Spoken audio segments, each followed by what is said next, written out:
Allez, on voulait revenir sur ces bouleversements qu'ont connus les marchés depuis le début de la crise. Voilà, la crise du Covid a changé beaucoup de choses, encore une fois, pour les investisseurs. Bonjour Frédéric. Bonjour. Frédéric Rollin, conseiller en stratégie d'investissement chez Pictet Asset Management. Je ne dis pas qu'il y a un avant et un après, mais il y a quand même eu beaucoup de bouleversements, des choses qu'on n'attendait pas qui sont produites, qui ont changé peut-être un peu ou beaucoup la donne sur les marchés. Oui, tout à fait. Au fond, on avait par exemple abordé la crise alors qu'il y avait eu des accords signés entre Donald Trump et la Chine. La guerre commerciale. C'est vrai qu'on pensait que le dossier était un petit peu relativement refermé, en tout cas mis en sourdine, entre parenthèses. Eh ben non. Oui, tout à fait. Voilà, on se disait, bon, ça va peut-être reprendre en septembre pour la rentrée, juste avant les élections, mais Donald Trump ne voudra pas abîmer son bilan économique. Bon, là, le bilan économique, évidemment, il va être désastreux. Ouais. Il est, je dirais, voilà, on ne pourra pas faire grand-chose pour l'améliorer. Les élections approchent. Donald Trump perd en popularité. Les accords de phase 1, au fond, ne seront pas tenus. Et de loin, les premiers chiffres qu'on a aujourd'hui montrent qu'on est très très loin du compte.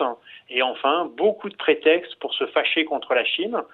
Le virus vient de Chine. La Chine, on lui a reproché d'avoir mal communiqué, peut-être à raison. Et puis enfin, en plus, peut-être pire encore, plus vexant pour les républicains, il semble qu'au fond, dans le traitement de la pandémie, la Chine semble mieux s'en sortir. Donc voilà, donc on repart dans une guerre commerciale. Si on en croit les chiffres chinois aussi, c'est toujours pareil. Alors, si on en croit les chiffres chinois, mais malgré tout, on voit bien qu'il y a des chiffres quotidiens qui sont plutôt valides, de consommation d'électricité, de trafic routier, de trafic ferroviaire, qui en général sont plutôt bonnes. Alors, il peut y avoir effectivement dans certains chiffres de pandémie des choses qui sont inexactes, mais en tout cas, en termes économiques quand même, nous, on croit aujourd'hui à la reprise en V sur la Chine, l'économie chinoise. On a suffisamment de données, je dirais, qui sont cohérentes pour valider ceci. Alors qu'aux États-Unis, eh bien, on est encore dans une récession extrêmement forte. Ouais. Donc cette guerre commerciale qui redevient peut-être plus que jamais virulente avec cette image qu'ont les Américains de la Chine qui s'est nettement dégradée. Alors oui, quand on demande aux Américains leur opinion sur la Chine, leur opinion est au plus bas, en fait la plus mauvaise qu'ils aient eue depuis Tiananmen en 89, donc vraiment une très mauvaise opinion. Et du coup, Donald Trump fait des annonces et il commence à bloquer des entités. On voit que, alors qu'avant on parlait de frais de douane, en fait, là, on est beaucoup plus dans du blocage pur et dur où on va interdire aux sociétés américaines de vendre des produits à de nombreuses sociétés chinoises. Donc, on voit quand même qu'il y a quelque chose d'incrémental, d'un petit peu plus fort aujourd'hui. Et peut-être aussi, quand on voit l'opinion aux États-Unis, c'est non seulement une opinion qui se dégrade, voilà, on a une opinion négative de la Chine, mais aussi finalement une opinion qui se dégrade en termes géopolitiques. C'est-à-dire qu'auparavant, quand on demandait aux Américains, ça c'est un sondage Gallup, quel est l'ennemi, qui est l'ennemi, je ne dis pas l'adversaire ou le rival, compétiteur économique, mais l'ennemi des États-Unis, on avait systématiquement la Russie, la Corée du Nord, l'Iran et l'Irak, le fameux axe de Bush, plus la Russie. Et bien là, on se retrouve avec toujours la Russie légèrement devant, mais la Chine juste derrière. Donc on sent que, et je pense que voilà, ceux qui font de la géopolitique vont être sensibles à ceci, de concurrents, au fond, la Chine, avec le discours très offensif des États-Unis, des républicains, est en train de devenir peut-être, alors c'est trop tôt pour le dire, mais voilà, un petit peu plus qu'un adversaire économique, véritablement un enjeu très très fort pour les États-Unis qui se sentent aujourd'hui, au fond, concurrencés par une puissance qui est en train d'atteindre la leur.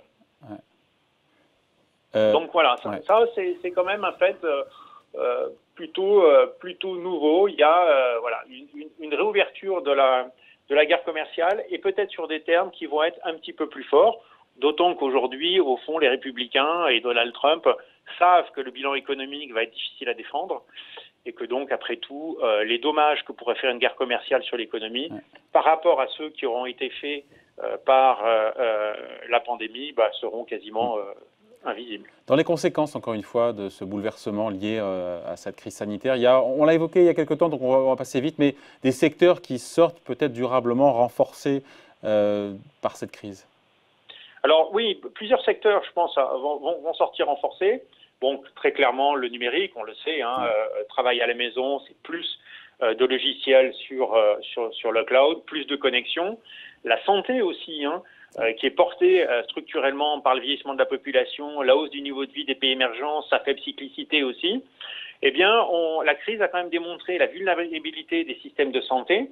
Et donc, il y a des sociétés qui offrent des solutions efficaces, comme les diagnostics par intelligence artificielle, la gestion des hôpitaux, qui devraient quand même tirer leur épingle du jeu post-crise.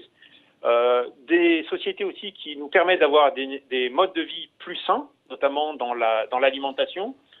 On peut considérer aussi comme très connexes à la santé. Et puis enfin, eh bien, le besoin désormais très évident d'une recherche médicale pointue, je crois, va donner à l'industrie pharmaceutique, et notamment dans le cadre des élections américaines, des arguments pour défendre quand même le prix de vente de ces traitements. Si on veut de la recherche et si on veut pouvoir trouver rapidement des vaccins à ce type ou des traitements à ce type de maladie, eh bien, il va falloir dépenser de l'argent et donc accepter aussi des prix des médicaments suffisamment élevés.